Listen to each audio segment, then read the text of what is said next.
Pisces rising. How you doing, Pisces? This is a little mini reading for the Capricorn solstice portal. My name's Chloe. I work with card divination, astrology, and I channel multidimensional energies through my body, both in the form of physical and vocal light language. All of this brings in healing, attunement, and activation codes to the messages that come through in this reading. Now, we get this portal every year. It's one of the 4 big portals of the year, of the solstices and the equinoxes.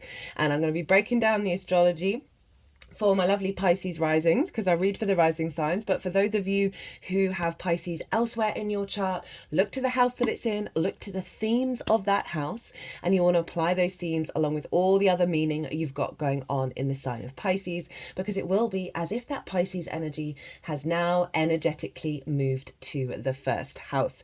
So the astrology for the rising sign will still link in. You just got to add on your own natal chart meaning on top of it. For example, I've got Pisces in the 8th, and I've got my part of fortune there, and that's it. So I'd apply the themes of the 8th as well as the meaning of the part of fortune to what wants to come through in this reading. Now, so in the northern hemisphere, this is when the days start getting longer. And for me, this is the new year. This links us into the bigger earth cycles rather than the calendar new year. I mean, that has its significance, but for me, it's all about connecting to what's the planet up to. And in the northern hemisphere, this is when things are starting to grow again. This is when we're moving into the yang energy that takes us up to the summer solstice in Cancer season. So planting those seeds, activating, thinking about them, working on them, figuring things out. So this portal is a 6-month energy, right, that takes us up to the Cancer solstice. We're going to get at the Aries equinox, we're going to get a download then that adds on a layer to what this is about. And so we're really working with a concentration of this energy for 3 months, and then we'll get that energy plus the Aries equinox energy taking us up to the summer solstice. And yeah, as I said, big downloads for this. So I said we're moving more into the yang energy. The sun is being reborn in the southern hemisphere. Hello, this is when you are shifting from that yang energy that you got at Cancer season and activated, and now with all of the wisdom of the understanding of going out in the world and doing all those actions, you're drawing all of that internally. You're moving into a yin experience, and so you're cultivating the wisdom within yourself as the nights start getting longer. So you can apply what comes through in this reading to both of those energies. I'm going to be pulling cards for 2 different piles. The first pile is going to be what's the download that's coming in with this portal, and then how to work with it. We'll also get the card at the bottom of the deck, and we're going to get 1 card from 2 different oracle cards as well when I finish pulling the tarot. There is a 2-part series out at the moment. That went out first, and oh my god, goodness me, the energy that came through in both of those readings was phenomenal. And I'm not surprised, because we got some wild astrology showing up next year, right? Well, this year really, arguably, but next calendar year. The nodes are shifting signs into Virgo and Pisces, and obviously Saturn, the ruler of Capricorn, is in Pisces at the moment. So this is acting as a portal towards that Itoela Dishania. All the outer planets, Neptune, Pluto's already done it. Neptune and Uranus, they're all moving into yang signs. That's huge. That's wild. They're all. I'm going to do a 2-part lecture on that as well. That's absolutely bananas. And Pisces, the North Node, is moving into your sign. So part 1 of those 2 readings, the collective reading, I break down the astrology of the exact moment the sun moves into the sign of Capricorn, right? And really sort of pulled some collective tarot. Some big transmissions came through in that one that I haven't really done for a while on this channel, and that was wild. Linked into sort of Christ consciousness. In part 2, that's when I read all these oracle cards, and again, the overlap between these 2 were just phenomenal. The strength of the message are just blowing my tiny little mind. So you might want to pause this video, go watch those, and come and see this to see how it then acts as a baseline to what shows up here for you, my lovely Pisces. So Pisces rising, where is this happening doing for you?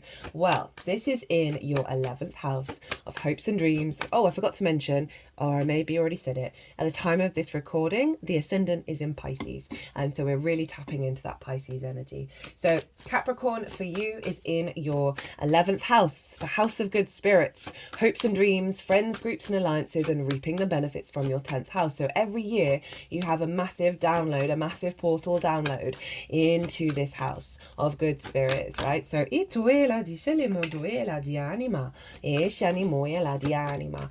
upgrading.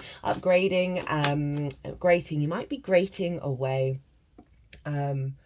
No, okay, two messages. Grating away old patterns around how you hope and dream, right? So say you've got a vegetable that the outside, you're grating off the outside skin, the outer layer, and getting more to the core of your hopes and your dreams. The other message with that word grating was also being able to break things up into little pieces in order to be able to manage and take those steps rather than feeling very overwhelmed about how to manifest your hopes and dreams. Is bringing in an energy of your capacity each day to work towards it. So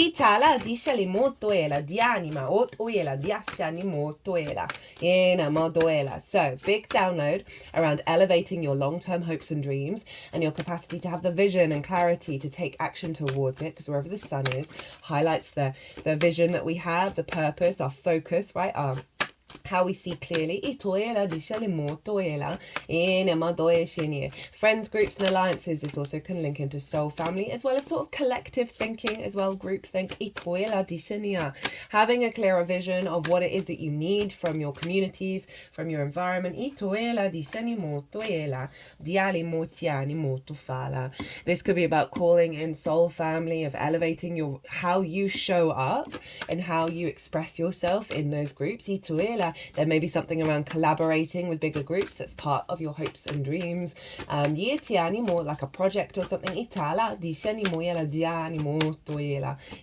Liberating yourself away from groupthink.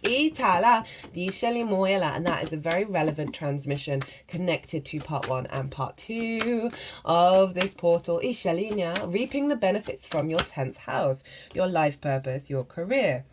All the cards came out there. Your life purpose in your career, right? This can be a pay rise. This can be a promotion. This can be wisdom that you've learned, right? The 10th house doesn't have to just be career. No, sorry. Life purpose doesn't have to be career. Career can just facilitate it. So the 10th house is also about visibility and reputation. So this is a boost around your visibility, a boost around your reputation, of reaping those benefits of the work that you've been putting in. And it could see more projects, more understandings, more opportunities and experiences that are part of your soul path.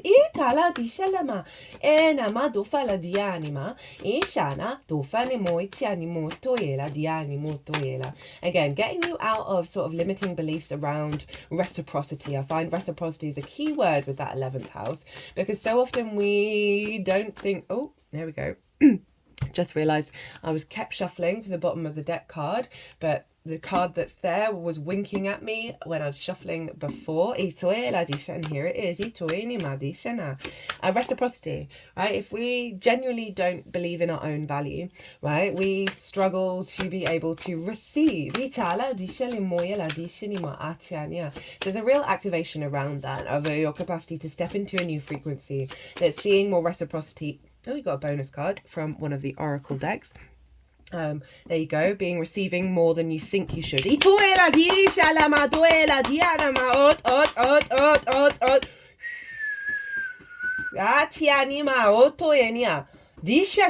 this is quite a powerful transmission, Pisces.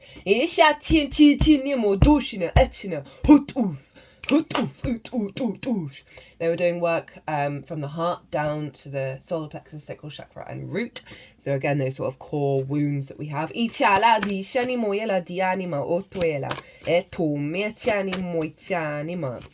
So Saturn rules Capricorn. Isheli diala. So whatever's going on with Saturn is influencing what's going on with this transmission. And Saturn is in your sign, Pisces, which I'm sure you're well aware of, right? Difficult transit in the first, no getting around it. Saturn can be a difficult transit wherever it is, but it's in the first house. But trust and believe, when it leaves, which it will do next year, and you're probably already feeling it anyway, but you will get the biggest boost up of your integrity and how you walk your talk, a level of commitment to your sense of self and how you embody that, a level of legacy and power and authority, not power, power is Pluto, authority and command of self.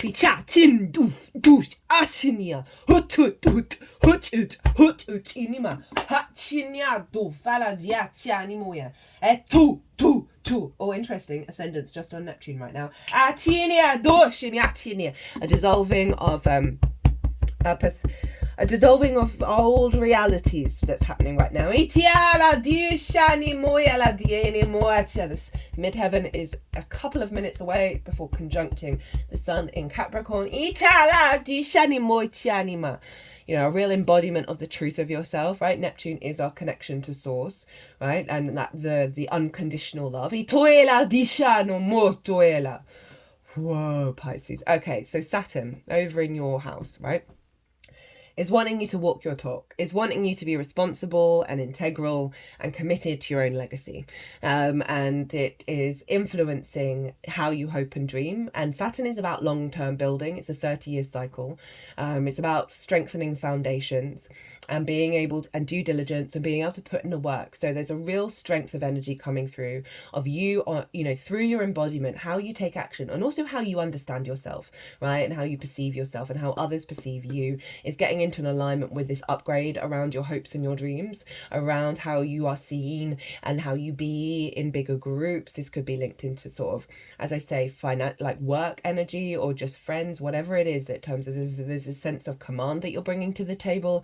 And this is also, again, a recalibration of those foundations in regards to what you're able to receive from your 10th house.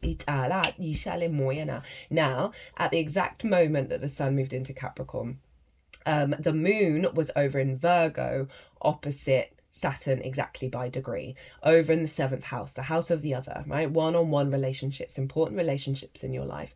7th house is about commitment and contracts, right? And so there's a real sense of maturity with that 7th house. This can be business partners, one-on-one clients, intimate friends, as well as long-term committed romantic relationships and source, right? And how we show up, how they show up, and how we understand ourselves and how we want what we want in terms of balance there. The moon being there is lots of intuitive, your intuition in how you move through the world is going to be very linked into your connection to source, right? And bringing those relationships into balance that are more in alignment with nourishment and your needs being met, and vice versa with the other. This could be collaborating, right, with somebody in order to activate a hope and dream. This could be about a romantic relationship. You're just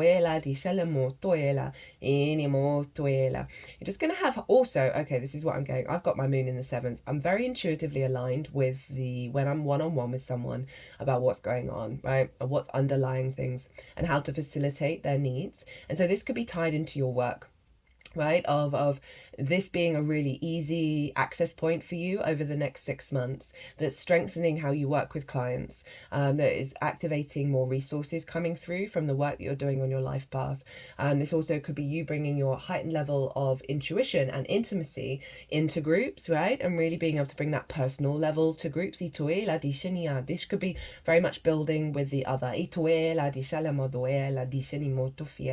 Now, the reason why I keep mentioning career as well as the 11th house references it is these two energies, Saturn and the moon, were square Jupiter over in Jupiter over in Gemini, which is in your 4th house of your roots and your foundations, your ancestors, both blood and soul lineage. Parental figures, the roof over your head and the things you do in private, as well as Mercury over in Sagittarius of your 10th house, your life purpose, your career, your visibility, your reputation.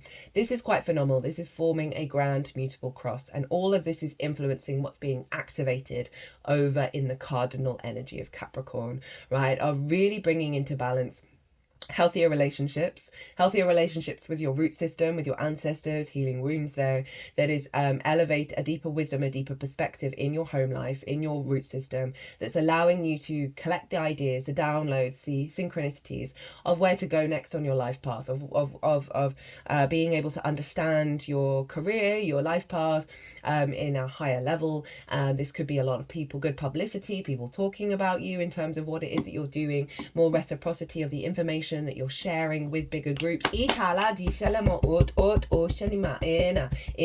got the 1st, 4th, 7th and 10th, the angular houses. They're very big, important houses, forming a grand mutable cross that's locked into this winter solstice portal of your hopes and your dreams, right? As I said, could be building with a lover, right, of wanting to move in together. That can be a hope and dream that's a part of your life path. This could be finding that business partner, finding those clients, finding a deeper resonance with source so you are able to walk your path, right, beyond the limiting beliefs and the trauma responses. It's allowing us to be very adaptable and in our flow with what's being instigated. Pisces, cannot recommend the 2-part series enough. It was wild. It was all about bringing magic and getting out of our own way of trusting in it. Right, let's get into the tarot.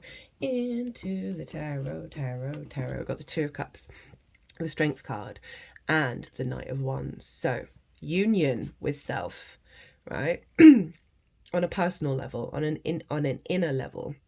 This is the blending of the masculine, feminine and spirit together from a place of respect, honor and dignity. Now, I mentioned earlier, the 11th house for me is very much about reciprocity, and these two are open to receive.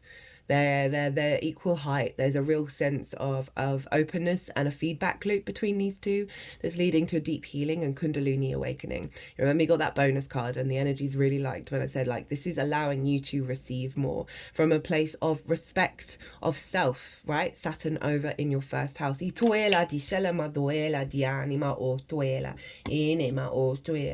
see this as a deeply emotional alignment, right, of those energies within yourself that's allowing you to hope and dream beyond the wounds of where there isn't reciprocity, where there isn't integration. For some of you, this really is about activating the next level of a romantic relationship in terms of that being a hope and dream.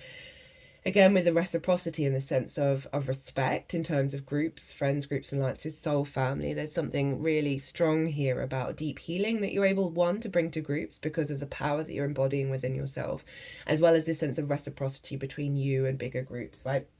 Of calling in that soul family, and that's going to help you not feel so alone and help you feel really connected and really in alignment with your path. We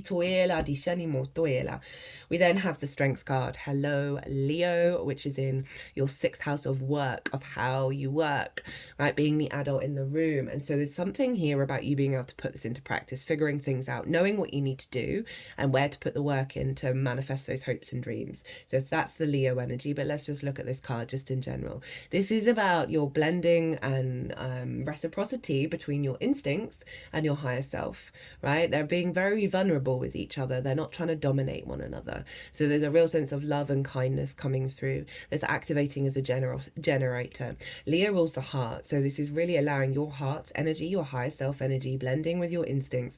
That's allowing you to have the strength and the courage to enact on your hopes and dreams and have faith that they're going to unfold. Have trust and faith in what you're receiving from your life path, right? Leo also rules the sun, and there's a sense of visibility from that 10th house coming in.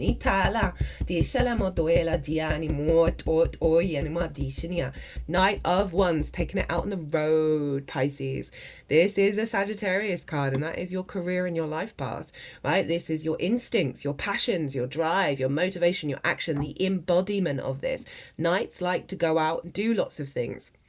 So this is you really being able to put all of this wisdom from your truth of your instincts in regards to your life path and activate it through your actions and not giving up, being very protected.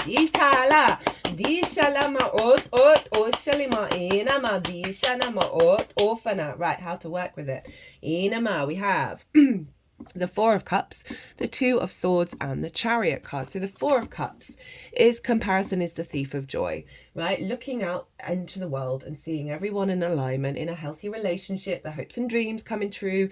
Oh, looking at that person who got that pay rise, got that promotion, and you didn't. You're feeling a bit sorry for yourself. Understandably, I'm not judging in any way. I've been in the 4 of Cups. certainly many times in my life. You know, the Three of Cups, they're very in their flow, they're very aligned with each other, of like perhaps feeling a bit disconnected from groups, a little bit separate from it, and not really feeling like you're meeting kindred spirits and being in alignment with them. And this is quite a depressive energy, right? There's crossed arms, crossed legs. There's a resistance here to do anything about it, but just sit in those feelings. So it's asking you to reflect on, where do you feel this way, which is a very natural experience given sort of the rise, especially with Instagram, of seeing everyone supposedly living their best life, when a lot of the time they are in fact crying behind the filter, right? Like that sense of illusion. But this card is calling you to reflect on it, because whenever we're in conflict with other people's joy, other people's successes, we're basically projecting that energy onto ourselves, because everything is us. So the more that you celebrate all the successes in the world, the more you're celebrating and creating that frequency within yourself. It's come with the Two of Swords. This is the moon in Libra. And this is all about knowing, going internally, and bringing yourself into balance. This figure has left their homeland. And it feels like you've left this Four of Cups. You've travelled across the great ocean, and you've reached a new realm. And this is understanding all the wisdom of all that's come before, all that you've learned, and figuring out, okay, well, who am I now? How do I want to embody myself now? You know, this element of, I really do recommend the 2-part series, because there's this real element of faith and hope and opening up to that experience of trusting in the new frequency, trusting in the new embodiment of self. And when I say new, you're just getting back to the truth of yourself. So it's calling you, 1, to reflect on this, and 2, go, well, how do I actually want to engage with that energy? How can I shift and find more balance within myself? Libra is very socially orientated. It wants everyone to feel good, right? And so there's something around that acceptance of that social dynamic and bringing that internally within yourself. You are in this new realm, but it's saying, in order to really amplify this, just do a bit more work on that Four of Cups in order to shift that frequency. And then we have the Chariot. So this is saying, get up and go and do some things, right? It's a sense of movement, of moving through the world, rather than that crossed arms, crossed legs, that sort of stagnant energy of that Four of Cups. The Chariot knows that everything that you've experienced everything it's experienced, and therefore you, has acted as a resource that serves its capacity to move through the world from a place of victory, right? Rather than seeing it as a wound or seeing it as a setback, it's been a resource, right?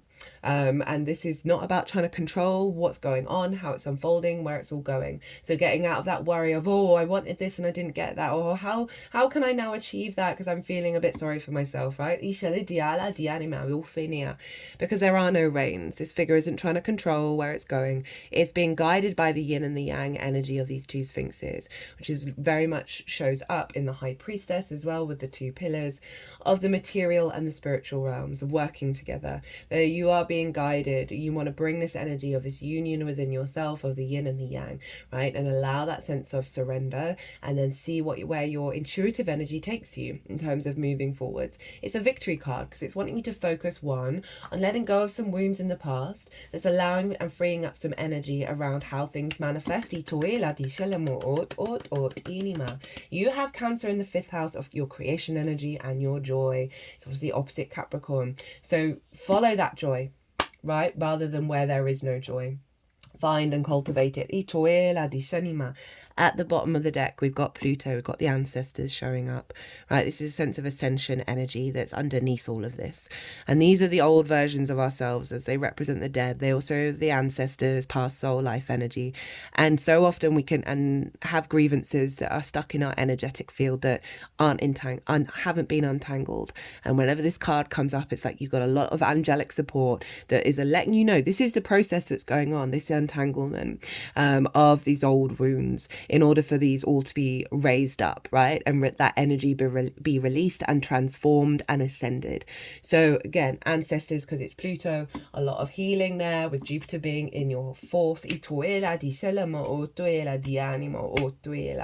You've got Pluto in Aquarius right now in your 12th house, your hidden house, your house of mysteries, right? Where unconscious responses are, trauma responses, limiting beliefs, love languages that are distorted. So you get a lot of clearing with that. So really be open to these shifts and these changes. Know that there is things that you think are to do with you right now that aren't anymore, and allow that unraveling. You might want to play some binaural beats or some frequencies that really uplift your soul to help you get out of this space and find inner equilibrium, to allow yourself more movement. We've got a lot of movement here. There's wanting you like put things into action without expectations or assumptions about how things are going to turn out, and find the joy in the experience within itself.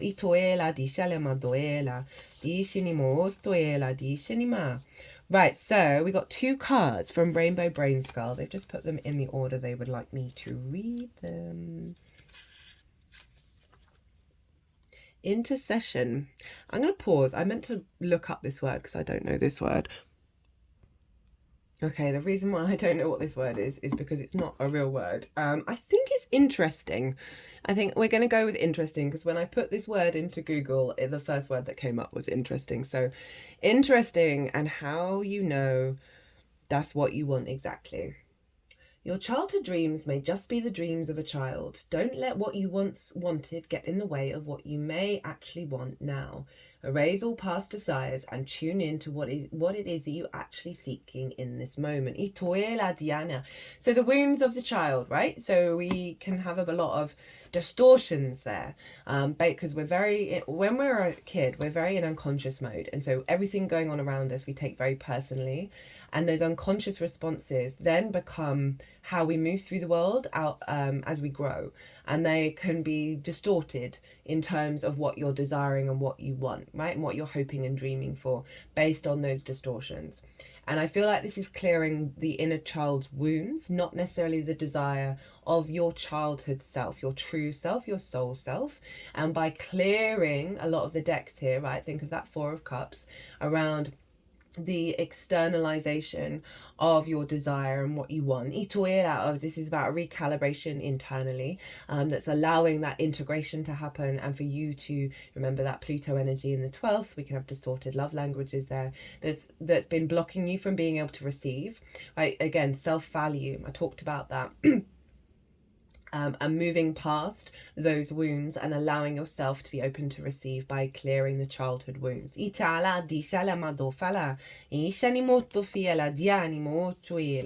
So you might want to do some like meditative practice around clearing your energy field, clearing those wounds out, and then just seeing what inspiration comes through, and really experiment. We then have Deep Diver, diving into a task.